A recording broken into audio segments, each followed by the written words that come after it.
If I want to get the sum of these numbers, I will use sum function. Then I apply filter to get the sum of the filtered data. But sum is not showing the sum of the filtered data, it is showing the sum of all the values in this column. Now, if I remove the filter and hide few rows to get the sum, it will again sum of all the values. To get the sum of the filtered data or the visible cells, I need to use subtotal function. In this video, I will show you how to use the subtotal function in Excel. Welcome to ASPC Excel Guides. There are two ways we can use subtotal function. The first method will be typing the subtotal formula, and then I will use a shortcut of this.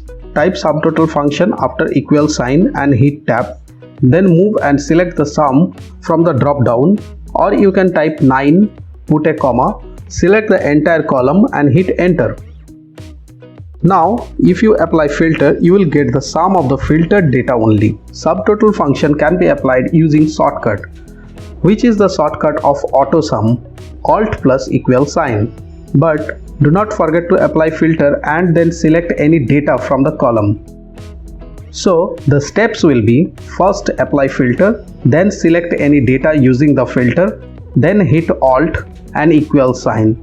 Subtotal function will automatically be displayed. Hit enter.